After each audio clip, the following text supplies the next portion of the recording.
نبی کریم صلی اللہ علیہ وسلم نے فرمایا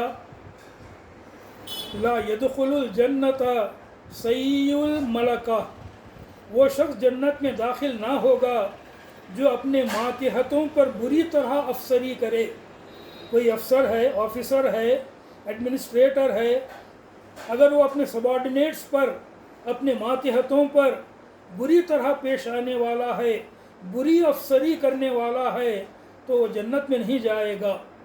بات کہاں سے کہاں تک ہے دیکھیے، انہیں بڑا پن ہے ایک قسم کا، چاہے گورنمنٹ آفیسر ہو یا پرائیویٹ کمپنی کا، یا اپنے گھر کا بڑا پن ہو یا کسی اور ادارے کا بڑا پن، اگر ایسا بڑا اپنے ماتحت کے ساتھ، جو اس کے تحت ہیں، جو اس کے سبارڈینیٹس ہیں، ان کے ساتھ برا برتاؤ کرنے والا ہے، ان کے ساتھ بری افسری کرنے والا ہے، تو ایسا شخص جنت میں نہیں جائے گا۔ یہ ہے ایمان کے خلاف اخلاق۔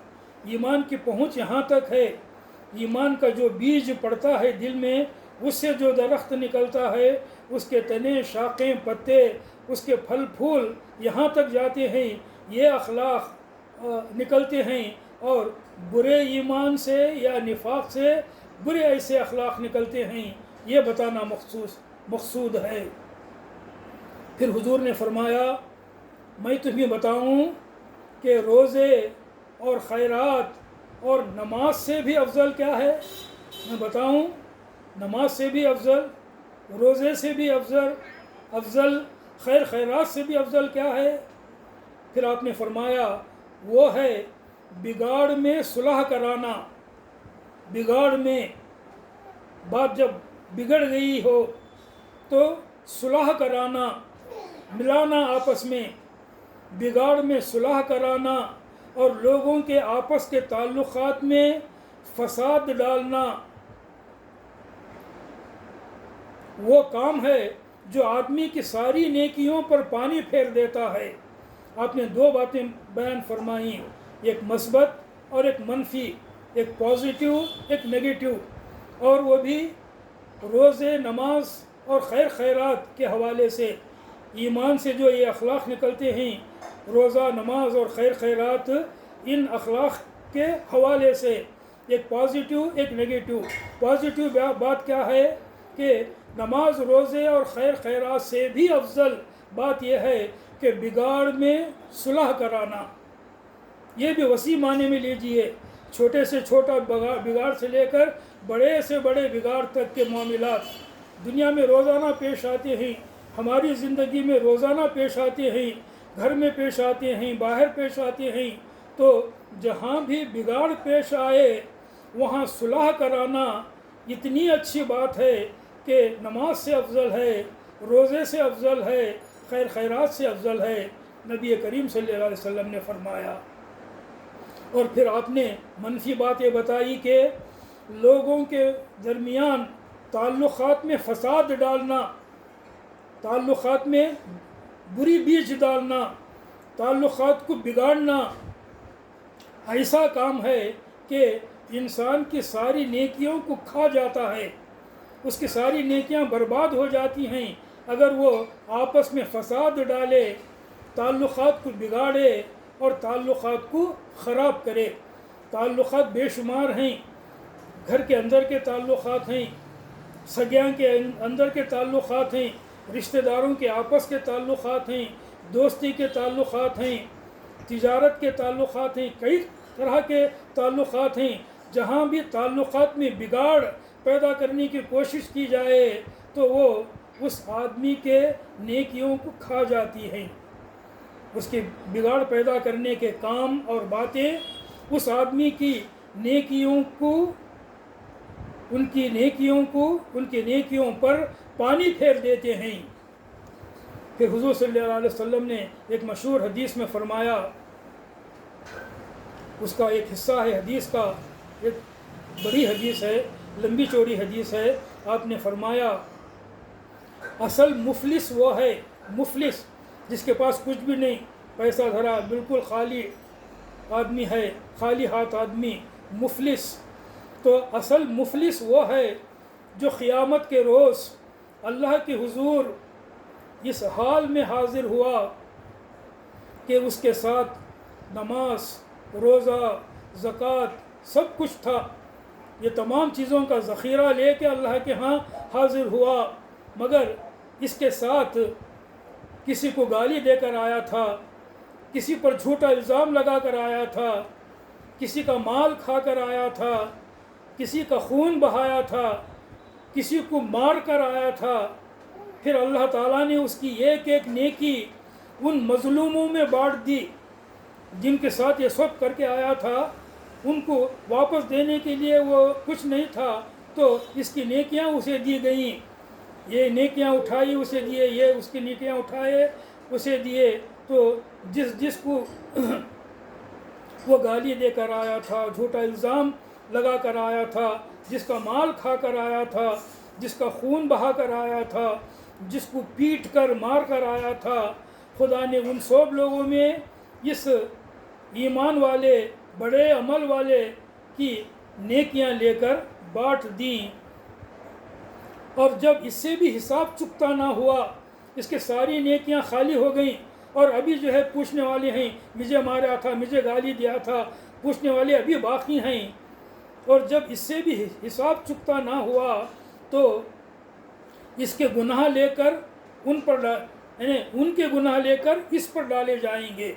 جن کا وہ حق مارا تھا اس کے گناہ لے کر اس نیک آدمی کے کھاتے میں ڈالے جائیں گے اور اسے دوزخ میں دھونک دیا جائے گا. اس کے جو ہے برائیاں لیے ڈالے، برائیاں اس کے لیے ڈالے، اس کے لیے ڈالے. تو نیکیوں کا بھنڈار لے کر جو آیا تھا وہ نیکیوں کا بھنڈار ختم ہو گیا اس کا، اور الٹا دوسروں کی جو ہے وہ اتنی برائیاں اپنے سر لے لیا اللہ کے حساب میں کہ اس کی برائیاں بڑھ گئیں اور وہ دوزخ میں ڈالا گیا. وہ مفلس ہے، وہ اصل مفلس ہے. آپ نے بیان فرمایا اصل مفلس وہ ہے جو قیامت کے روز اللہ کے حضور اس حال میں حاضر ہوا کہ اس کے ساتھ نماز، روزہ، زکوٰۃ سب کچھ تھا، مگر اس کے ساتھ وہ کسی کو گالی دے کر آیا تھا، کسی پر بہتان لگا کر آیا تھا، کسی کا مال مار کھایا تھا، کسی کا خون بہایا تھا، کسی کو پیٹ کر آیا تھا. پھر اللہ نے اس کی ایک ایک نیکی ان مظلوموں پر بانٹ دی، اور جب اس سے بھی حساب چکتا نہ ہوا تو ان کے گناہ لے کر اس پر ڈال دیے اور اسے دوزخ میں جھونک دیا گیا. تو یہ بھی جو ہے صرف کہنے کی بات نہیں بلکہ عملی کر کے دکھائے. خود نبی کریم صلی اللہ علیہ وسلم نے اپنے اس مرض میں جس کے بعد آپ زندہ نہیں رہے، آپ نے اپنے مرض الموت میں نبی کریم صلی اللہ علیہ وسلم نے خود یہ بات کہی کہ اگر مجھ پر کسی کا حق بنتا ہے تو وہ آئے اور اپنا حق لے. آپ نے اپنے آپ کو پیش کیا اپنی امتیوں کے سامنے، صحابہ کرام کے سامنے. آپ نے بار بار یہ بات دہرائی یہاں تک کہ ایک صحابی سے نہ رہا گیا. وہ جو ہے آگے آ کر کہے کہ حضور 3 درہم آپ دینا ہے، مجھے 3 درہم دینا ہے. اور بعد میں جو ہے وہ بولے میں نہیں بولتا تھا. حضور صلی اللہ علیہ وسلم اتنی مرتبہ یہ بات دہرائے کہ مجھ سے رہا نہ گیا، میں بولا، بعد میں بولتے وہ. تو حضور صلی اللہ علیہ وسلم نے فوراً کہا کہ 3 درہم اس کو ادا کر دو. اپنے لوگوں سے کہا ایسی بات ہے. نبی کریم صلی اللہ علیہ وسلم نے خود یہ بات کر کے دکھائی. تو اندازہ لگاؤ صحابہ کرام نے کیسے اخلاق سیکھے ہوں گے. حضور صلی اللہ علیہ وسلم نے صحابہ کرام کا وہ معاشرہ کیسا بنا ہوگا، اس بات کے صرف اس ایک بات کے حوالے سے اندازہ کرو. تو ایسے اخلاق ہیں جو حضور نے سکھائے، جو حضور نے اپنے معاشرے میں جاری و ساری کیے عملاً.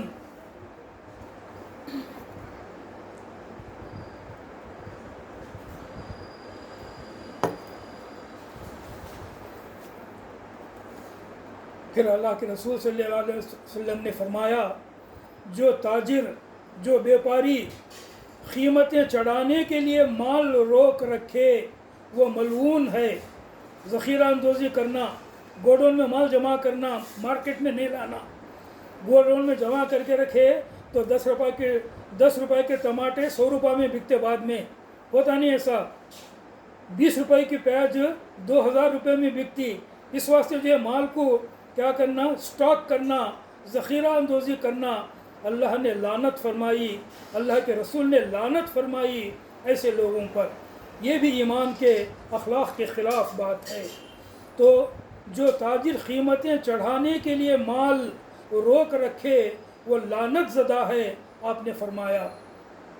پھر آپ نے فرمایا جس نے 40 دن غلہ اناج اس نیت سے روک رکھا، گوڈون میں جمع کر کے رکھا کہ قیمتیں چڑھ جائیں گی اور میں اس کے بعد اسے بیچوں گا، تو اللہ کا اس سے اور اس کا اللہ سے کوئی تعلق نہیں۔ یہ ہے تجارت کے اخلاق جو ایمان سے نہیں نکلتے۔ ایمان سے نکلنے والے اخلاق یہ نہیں ہیں۔ بات قریب الختم ہے، ابھی ختم کرتا ہوں۔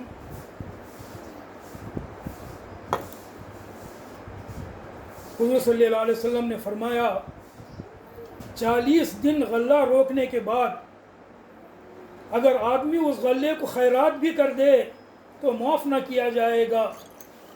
صرف 40 دن تک کا گوڈون میں رکھا، 40 دن کے بعد اسے نصیحت پہنچی، خود غور کریا، ارے مجھے ایسا نہیں کرنا تھا، بیچنے کے بجائے سارا مال خیرات کر دیا، تو اللہ تعالیٰ اسے معاف نہ کرے گا۔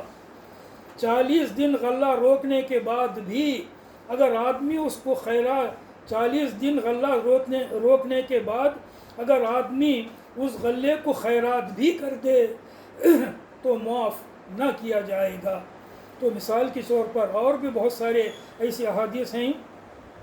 مثال کے طور پر یہ چند احادیث بیان کی گئیں یہ بتانے کے لیے کہ ایمان سے چند خاص قسم کے اخلاق نکلتے ہیں۔ اسی طریقے سے ایمان کے خلاف نفاق اور جو دوسری باتیں ہیں ان سے بھی چند خاص اخلاق نکلتے ہیں۔ ایمان کے اخلاق کو اپنانا ایمان کی نشانی ہے، ایمان کے خلاف اخلاق پر عمل کرنا یہ غیر ایمان کی نشانی ہے۔ حضور صلی اللہ علیہ وسلم کی تعلیم یہ ہے کہ ایمان کے اخلاق اختیار کرو، فرداً بھی، ایک مسلمان بھی، اور مسلمانوں کا پورا معاشرہ، مسلمانوں کی پوری امت بھی، یہ نبی صلی اللہ علیہ وسلم کی تعلیم ہے۔ نبی صلی اللہ علیہ وسلم کے بہت سے اقوال میں سے چند یہ قولیں ہیں جو میں نے نمونے کے طور پر آپ کے سامنے پیش کیے ہیں۔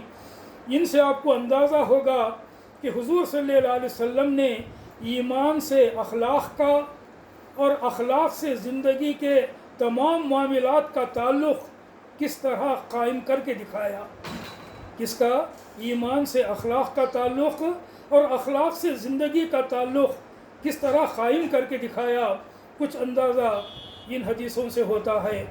تاریخ کا مطالعہ کرنے والے جانتے ہیں کہ آپ صلی اللہ علیہ وسلم نے ان باتوں کو صرف باتوں کی حد تک ہی نہ رکھا بلکہ عمل کی دنیا میں ایک پورے ملک کے نظام تمدن اور نظام سیاست کو انہی بنیادوں پر قائم کر کے دکھایا۔ تبھی تو ہم کہتے ہیں کہ وہ خیر القرون ہے، بہترین زمانہ ہے۔ خلافت حضور نبی کریم صلی اللہ علیہ وسلم کا زمانہ اور آپ کے بعد خلفائے راشدین کا زمانہ، خلفائے راشدین کا زمانہ یہ خیر القرون ہے، بہترین زمانہ ہے زمانوں میں سے۔ تو آپ صلی اللہ علیہ وسلم کا یہی وہ کارنامہ ہے جس کی بنا پر آپ صلی اللہ علیہ وسلم نوع انسانی کے، دنیا کے تمام انسانوں کے سب سے بڑے رہنما ہیں۔ وآخر دعوانا ان الحمد للہ رب العالمین والصلاة والسلام علی رسول النبی الکریم برحمتک یا ارحم الراحمین۔